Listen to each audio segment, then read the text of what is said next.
Assalamu alaikum warahmatullahi wabarakatuh. Mpenzi mtazamaji, natumai mzima buheri wa afya. Jina langu ni Haifa Muhammad na karibu katika kipindi kipendacho Upeo Asubuhi ndani ya kitengo afya na ustawi. Alhamdulillah, leo tupo naye tena mgeni wetu si mwingine bali ni Karen Mutisia ambaye tupo naye ndani ya studio zetu za Mahdi TV akizidi kujuza mengi kuhusiana na afya, na inshallah katika mada yetu ya leo tunataka kuangalia umuhimu ama tuseme the importance of maternal health in reducing infant death. Unavile sasa ile mwanamke amejifungua amejifungua vizuri ama sijajua tutaelezea vizuri kama kujifungua ama bado pale huwa ni mjamzito. Inshallah tuweza kuelewa kupitia yeye, ataweza kutuelezea zaidi tujue the importance of maternal health in reducing infant death, na inshallah tukirudi kwake tuweza kufahamu mengi na mengi zaidi. Karibu sana Karen. Natumai mzima. Una neno. Karibu sana. Na tukielekea katika mada yetu ya leo Karen, tutaka kuangalia the importance of maternal health in reducing infant death. Kwanza tuanze kudefine what is maternal health. Maternal health.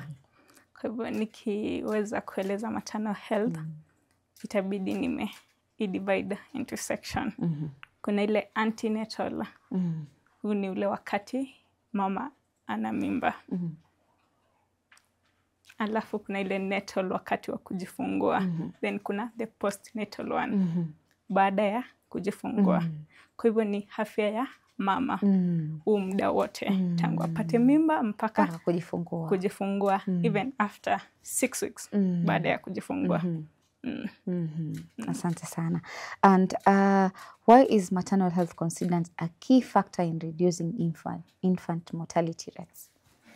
Kwa hivyo ile afya ya mama ni very important juu inawezesha mama kuelewa mtoto wangu aendelea vipi. Naona mtoto wangu anaendelea kukua vipi akiwa mle tumboni. Naona mimi mwenyewe najihisi vipi. Ndio. Nina any signs and symptoms mpya zenye zaweza athiri mtoto. Nafaa nile vipi wakati nina ile mimba. Ndio.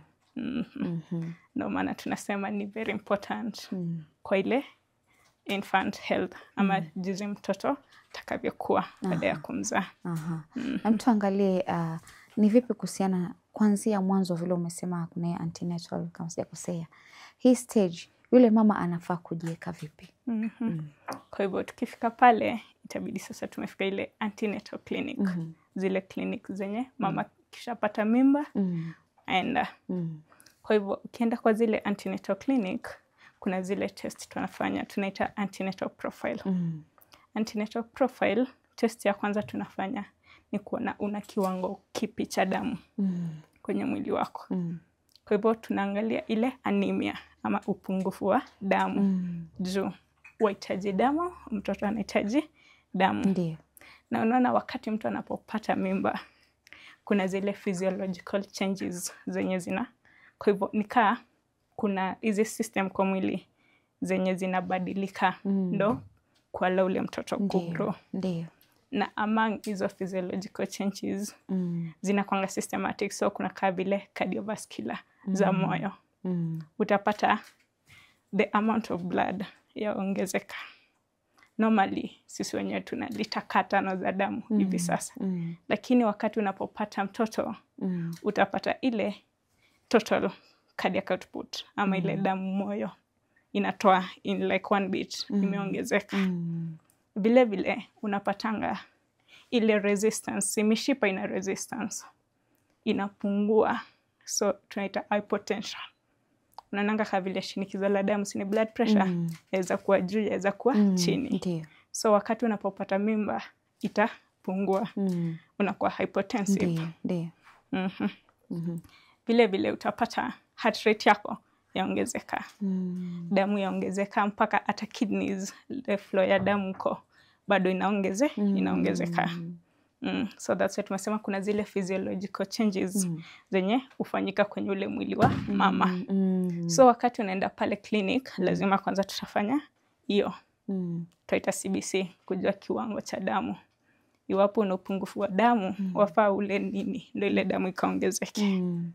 Vile vile lazima tujue kundi lako la damu, blood groups. Ndio. Blood groups tunajua kuna A, kuna AB, O.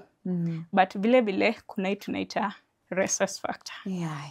Ambayo ni the antigen. Hiyo ndo muhimu kabisa yenye tunahitaji.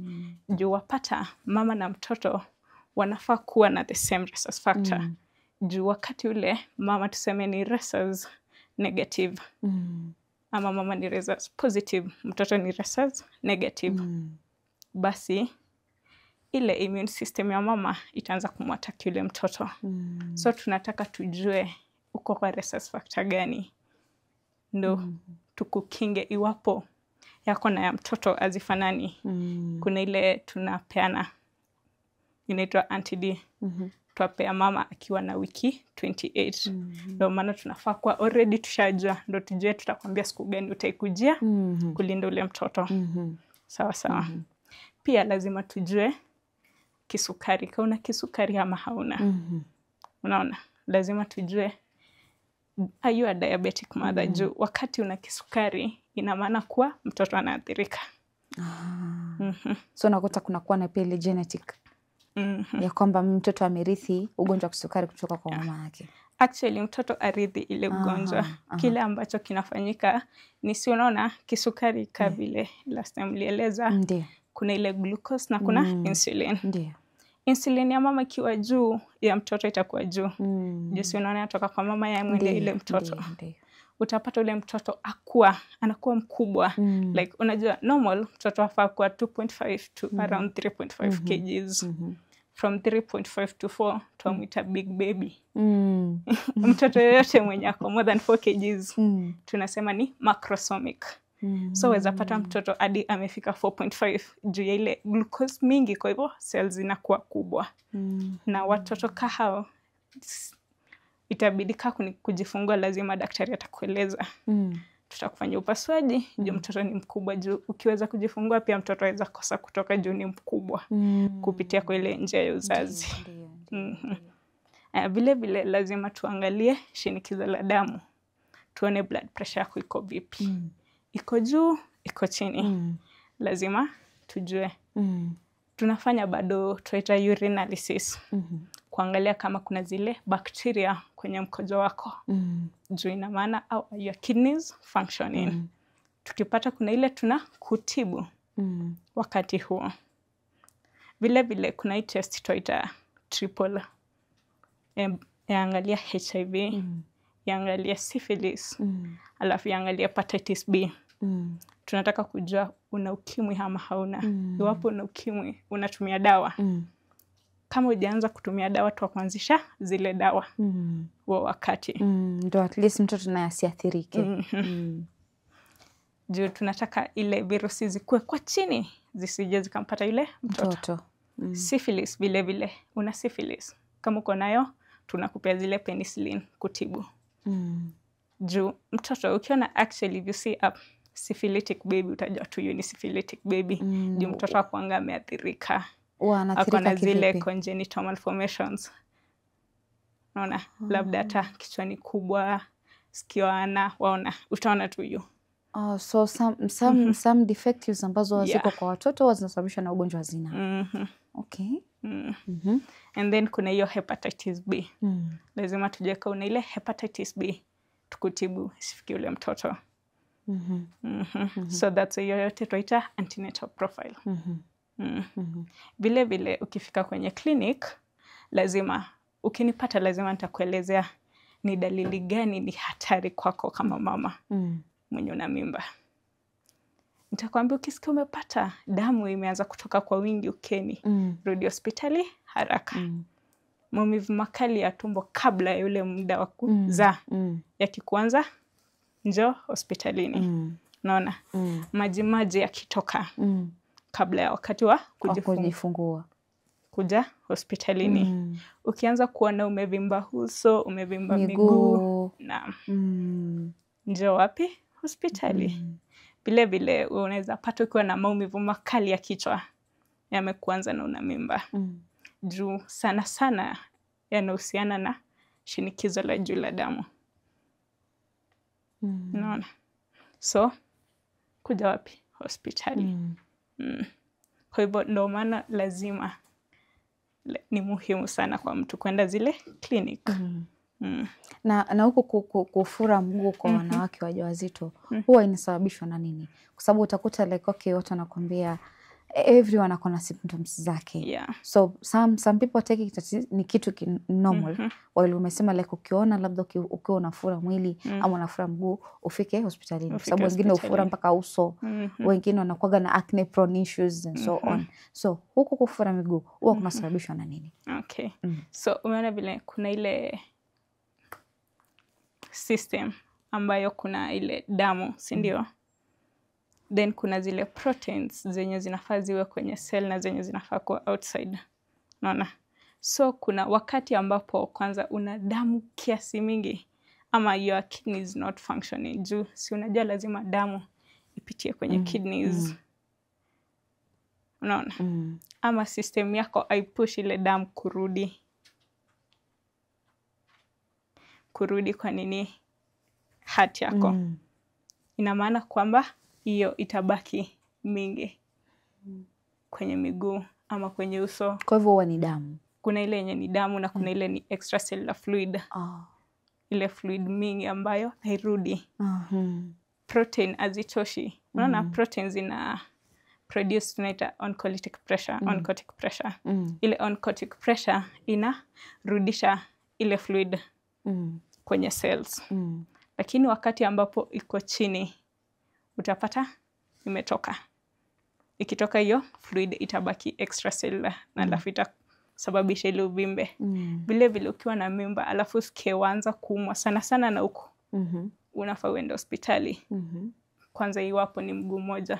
Juu mostly DVT, si tumesikia DVT, deep venous thrombosis. Hiyo ni ile clot. Ambayo inasababisha inakuja inakwama, wapata damu ipiti. Itasababisha ile mguu kuvimba na pia uchungu, utesi uchungu. Na clot yenyewe yaweza kuwa dislocated ikatoka hapo kwenye hiyo vein ikaenda ikafikia lungs. Ndio tunaita ile pulmonary embolism. Na yenyewe yaua kwa haraka. In minutes you're not getting oxygen. Kwa hivyo waweza kufa. Kweli. Na kweli. Afya ya mzazi ni muhimu sana. Ni muhimu kabisa. Na tukiangalia hawa ni watu wawili viumbe ambao ni kama wanapigania maisha. Wanakuambia mama ni kama anapigania maisha, mtoto anapigania maisha.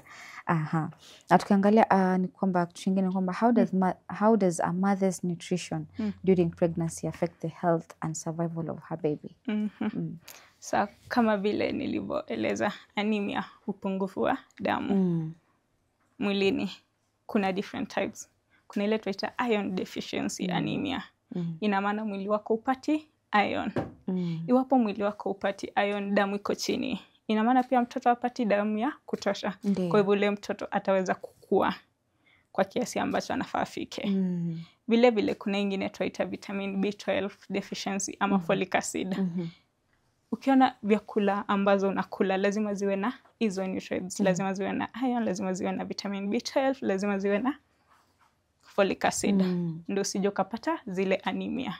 Juu iwapo una damu pia mtoto ana damu. Ataweza kuathirika kukua in size, vile vile development yake ya system yake, ubongo, kila kitu itaweza kupunguka. So tukiangalia before uendelee, is it possible that wale ambao huwa hawakui, because let's not really about dwarfs and so on. Kuna wale ambao structure yao mwili it's like very okay, because we've seen tukiangalia okay upande wa dwarfs. Dwarfs wao kuna wengine kuna complications, mikono iko adi and so on. Kuna wale ambao mili yao iko sawa. Like all the features ni kama tu sisi ambao tumekuwa. But wao wame remain hapo. Is it because maybe of the nutritions ambazo mama alikuwa anakula, or kuna vitu ambavyo maybe ni cells kwa mwili and so on? Okay, sasa tukiongelea wakati mama ana mimba, utapata sema mtoto atakuwa. So ule mtoto unapomzaa unapata ni low birth weight. Low birth weight ni less than. Unapata ngadi mtoto ana kilo 1 ama kilo 1.5. Na mtoto tulisema normal 2.5 tu. Kwa hivyo ule mtoto lazima tutampeleka pale NBU. Unaona sasa. Lakini the other kukua after kuzaa, hiyo ni kulingana na lishe ambayo mama ampa ule mtoto. Ndio maana kuna zile kuhusu malnutrition na the right food ya kupea mtoto. Umenyonyesha mtoto miezi 6 kamili, umemwanzisha vyakula vipi baada ya hiyo miezi 6? Hivyo vyakula viko na hizi nutrients zote. So consideration ni kwamba hata unapozaa usimtelekeze mtoto. Asante sana. Asante sana Karen. Acha tuchukue mapumziko, tukirudi tutaweza kuendelea na awamu ya pili kuweza kufahamu mengi kuhusiana na maternal health ili wazazi waweze kuhakikisha kwamba watoto wetu wanakuwa na afya na reduce ile rate ya kwamba watoto wanafariki, kwa sababu kila kucha tunasikia watoto wanafariki. Wanda labda mama amekuwa haangalii lishe yake ama hajiangalie mwenyewe. Kuna wengine hawaendi clinic, which will come and talk about that baada ya kutoka break. Shukran sana. Asante. Kurudi kwako mpenzi mtazamaji, natumai katika awamu ya kwanza tukiwa naye Karen ndani ya studio zetu unaweza kufahamu kuhusiana na maternal health. Ni muhimu sana. Wewe kama mzazi amekuelezea iko na studies 3 ambazo wewe lazima uweze kuziangalia. Na ni muhimu sana kuweza kuangalia kwamba wewe kama mama na kiumbe ulichokibeba ni kwamba mkono muhimu sana na hakuna ambaye angependa kuwapoteza. Hivyo basi kuangalia afya yako na ule mtoto ni muhimu sana. Mpenzi mtazamaji, acha tuchukue mapumziko, tutakaporudi tutaendelea zaidi.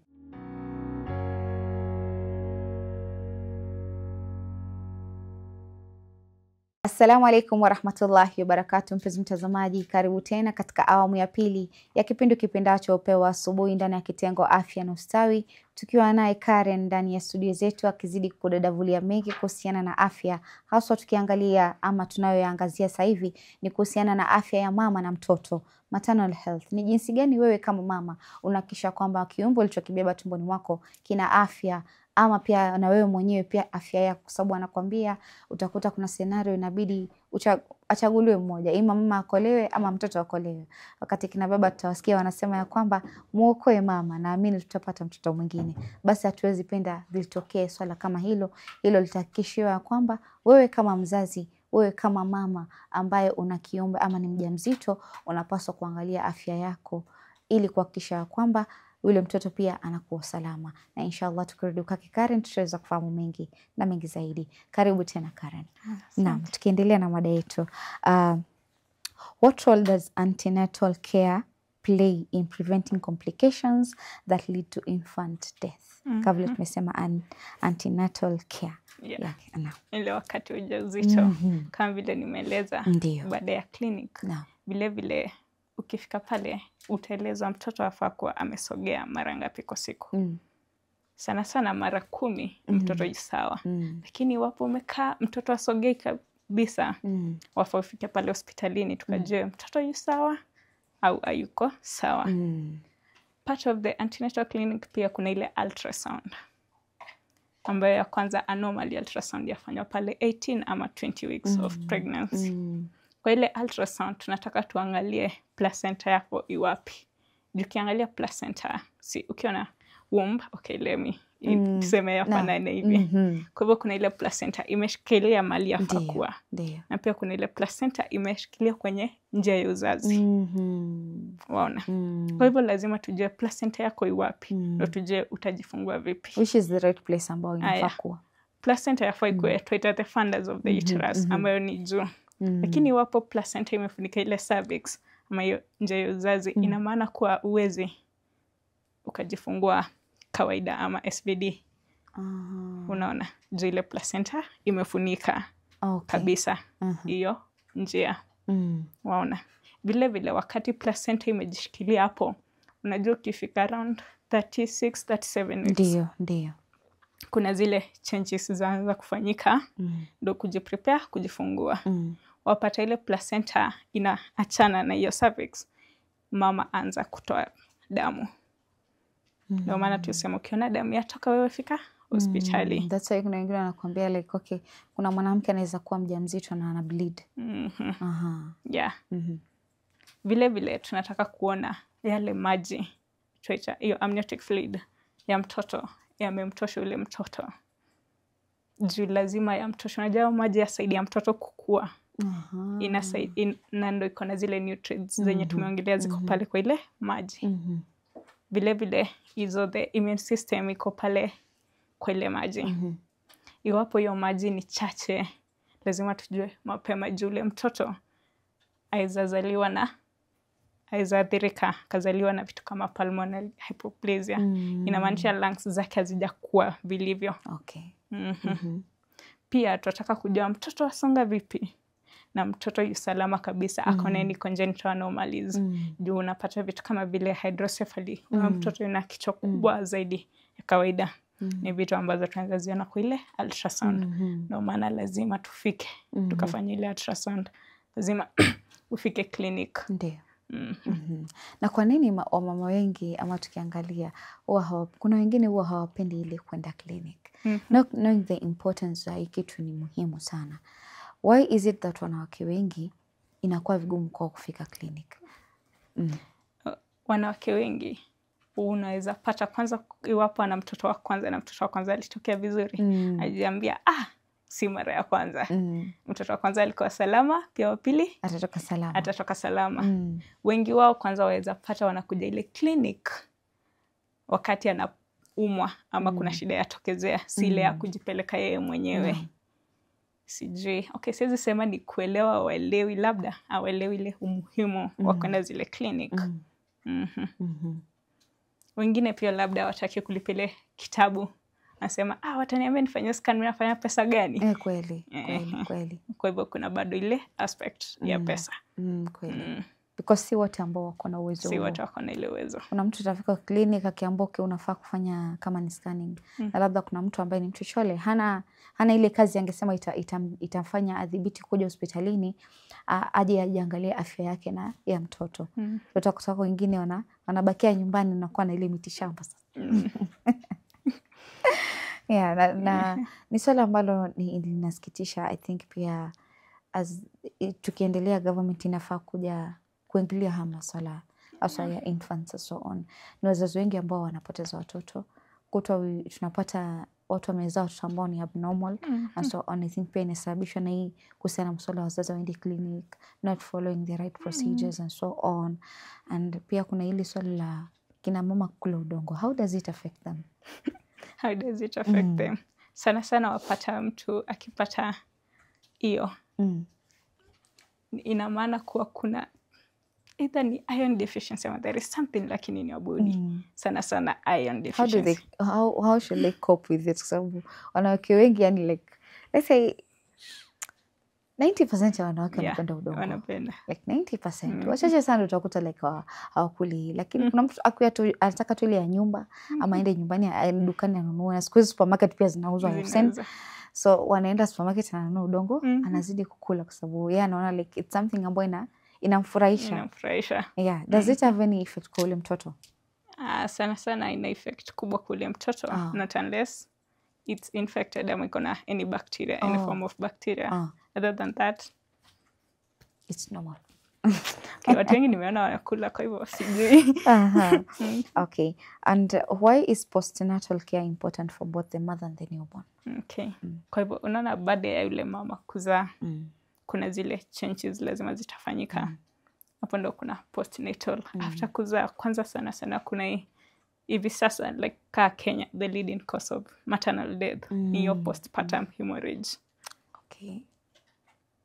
Ile damu kutoka baada ya kuzaa ule mtoto. Kwa hivyo lazima we take care of that mom. Lazima tu prevent hiyo postpartum. Vile vile unajua mama akiwa sawa, mtoto pia atakuwa sawa. Ndio. Kuna vitu kama zile postpartum depression. Sana.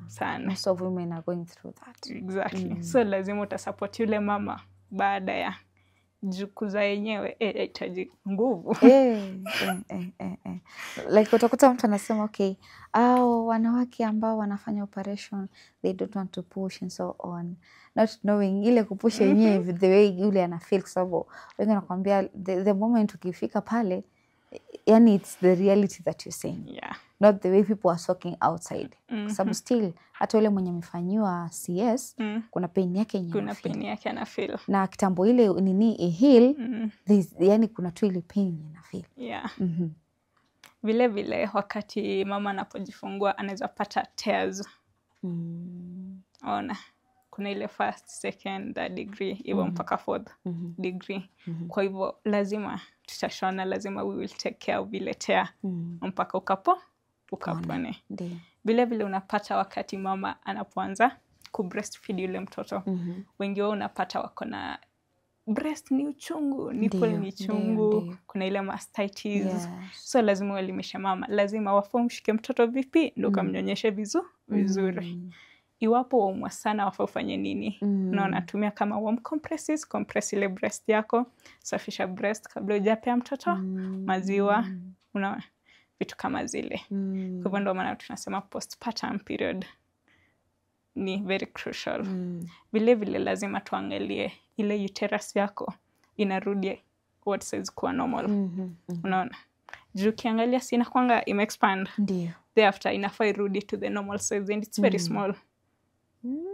Kwa hivyo kama hairudi kwa ile size, nini inasababisha isirudi? Labda umepata infection. Labda kuna uchafu yatoka kutoka uko ndani. Because, okay, the tummy usually gets big, yeah? So it get big. Does it mean kwamba ni ile uterus kwamba ndio by that time ime expand? When by that time they expand? Yeah.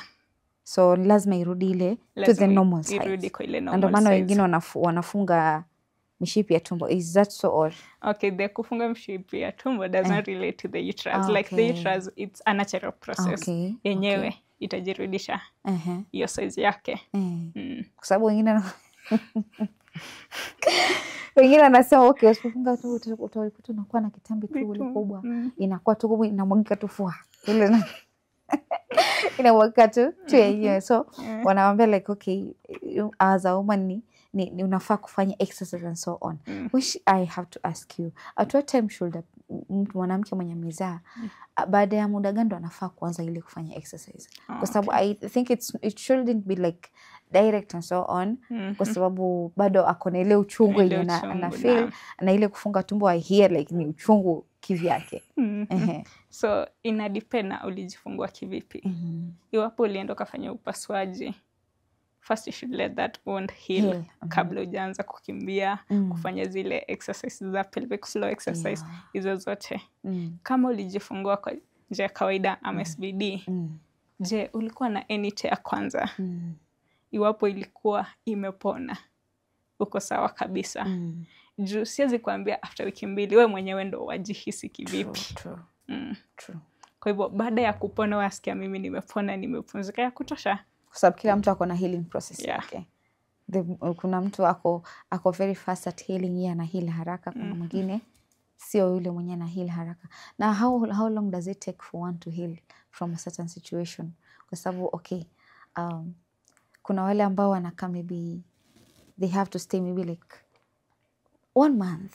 Anakaa ndo I feel like okay, I'm okay, better now to do work chores and so on. Na kuna yule mwenye okay akisha heal anaona tayari naingia kwa kazi, especially mama zetu ambao wameweza kujifungua kule mashinani.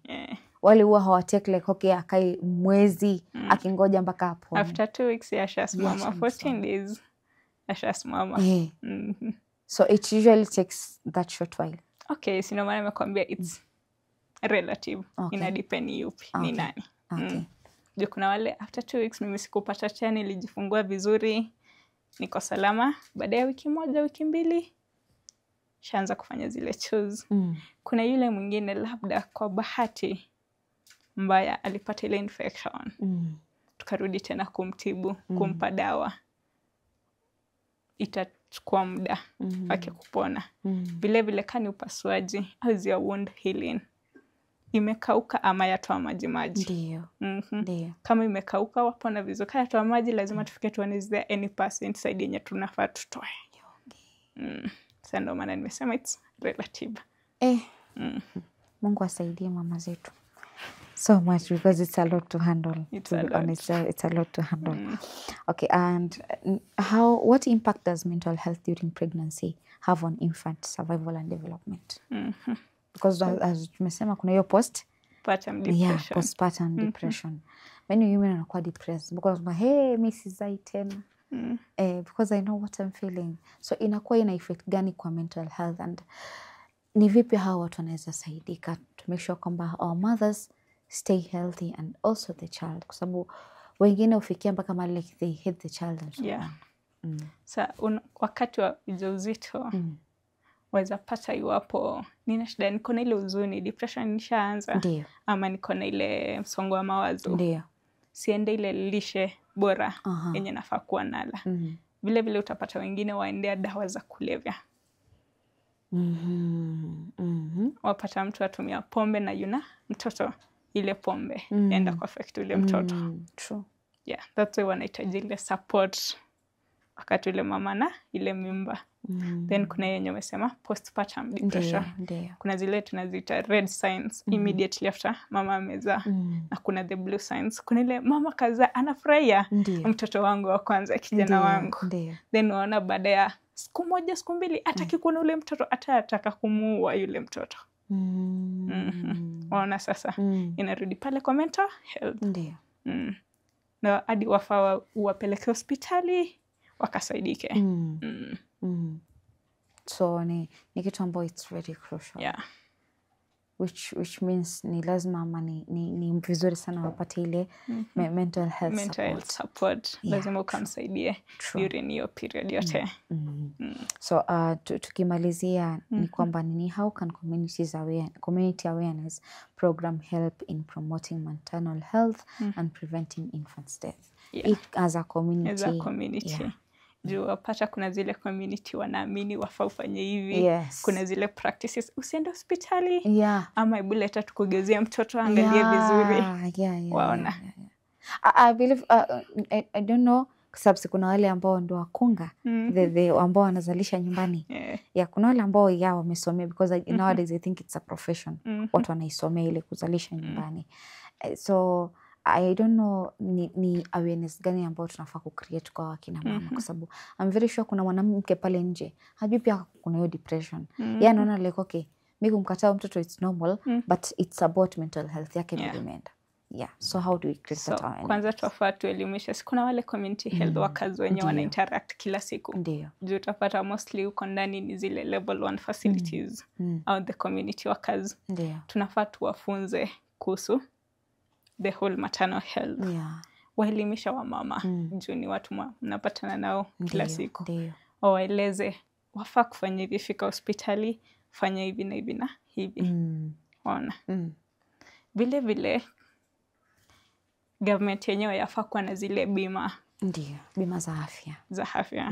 Ndio wakapunguzia wale mama zile pesa za kuwafikisha hospitalini. Ndio upate it's affordable, I can get there. Pia wanafaa elimishe kuhusu hizo like harmful practices. Juu utapata kuna wale atamzalisha sawa, lakini anamzalisha wapi? Ndio. How clean is that environment? Juu utapata mtoto amezalishwa, lakini wakati wa kukata ile cord it was not clean enough. Anapata infection. So hivyo ukiwa na ile elimu, wakuwe na hizo facilities na wakuwe pia na wahudumu ambao wanaweza wazalisha vilivyo, basi community itakuwa imesaidika. Asante sana. Karibu. Thank you so much.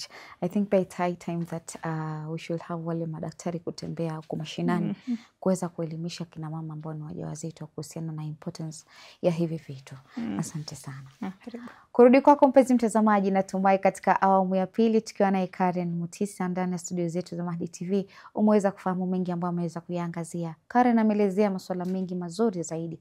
Maternal health ni muhimu na topic ambayo ni vast, ni kubwa sana, ambayo inakata nyanja mbalimbali kuweza kuelewa afya ya mama na pia afya ya mtoto. Na inshallah mpenzi mtazamaji, nikutakia kila laheri. Sina mengi ya kusema isipokuwa nikukwambia afya manila.